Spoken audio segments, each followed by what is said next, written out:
a process made all the easier by offering terms that were graciously munificent compared with those the Medinan Jews had received. Having established how severe he could be, he had no need to resort to such drastic measures again. Considering what they might have faced, the Khaybar tribes willingly agreed. They accepted Muhammad's political authority and his protection, pleading their support and surrendering half their annual income in taxes to Medina. Once again, the deal was sealed with marriage. Safiya, a beautiful 17-year-old whose father was the leading chief of Khaybar, became not only Muhammad's 8th wife, but his 2nd Jewish one.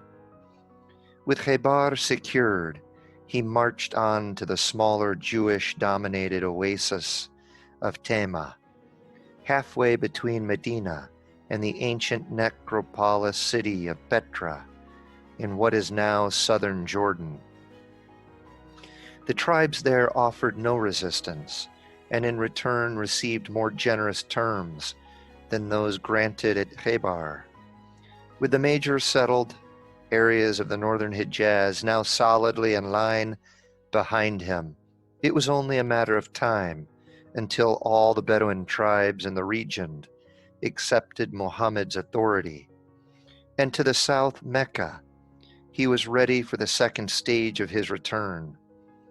In February 629, he set out with 2,000 followers on the promised Umrah, which was to go down in the history books as the lesser pilgrimage of fulfillment.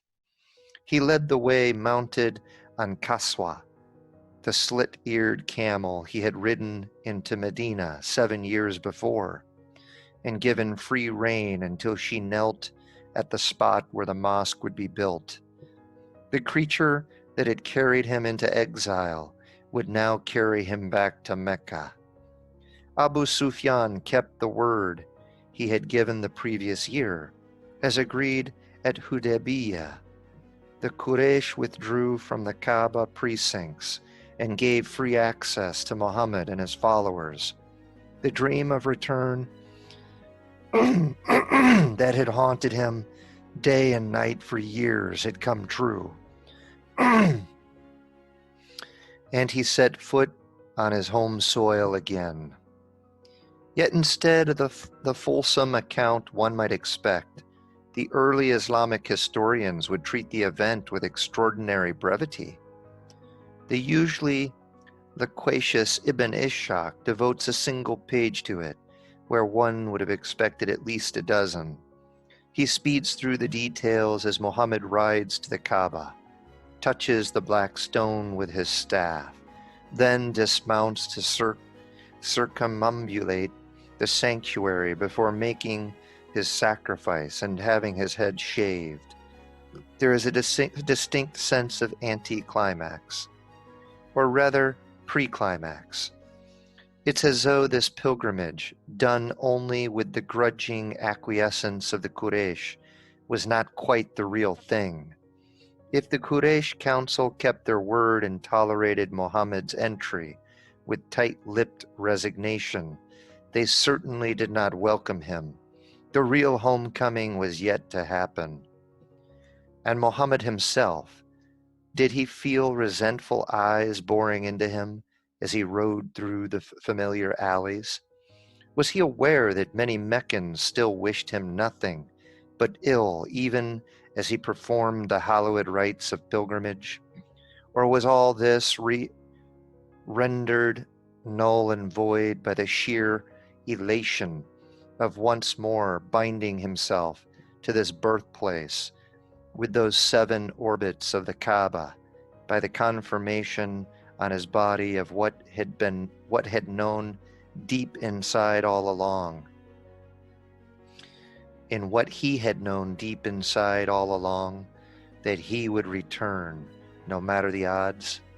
All we know for sure is that he stayed the full 3 days allotted him, and that the evident Sincerity of his pilgrimage brought many more Meccans over to his side, if not openly, at least by implication. Muhammad's uncle Abbas, for instance, a leading Meccan banker who had been careful to keep his distance from his nephew over the past 7 years, presided over the marriage of his sister-in-law, Maymuna, to Muhammad on the 3rd day of the Umrah, thus publicly indicating that even if he had not openly accepted Islam, he was moving closer to it. He was far from the only one to sense which way the wind was blowing. Maymuna was the aunt of one of Mecca's top military commanders, Khalid, and when Muhammad and his followers departed at the end of the 3rd day, Khalid and another senior commander, Amir, joined them. Both men were greeted with open arms in Medina, welcomed as prodigal sons despite the fact that Khalid had led the Meccan cavalry against Muhammad at Uhud and was thus responsible for the deaths of several believers. That was now a thing of the past, Muhammad assured him, telling him that his acceptance of Islam had erased all debts.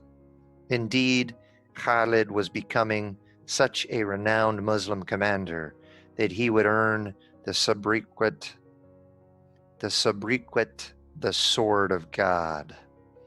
Most important of all, though, was one other very public figure with whom Muhammad spoke in those 3 days in Mecca. They must have met discreetly, given the atmosphere of tension around Muhammad's presence in the city. But meet they certainly did, because shortly after his return to Medina, Muhammad married his 9th wife, the widowed Habiba, who was the daughter of none other than the leader of the Meccan council, Abu Sufyan. She had defied her father by accepting Islam early on, but the time for defiance was long past. This was about rapprochement. However quietly given, Abu Sufyan's consent to his daughter's marriage now bound him to Muhammad. Between them, father-in-law and son-in-law were to figure out the terms of the 3rd and final stage of Muhammad's return to Mecca. Wow, a lot going on.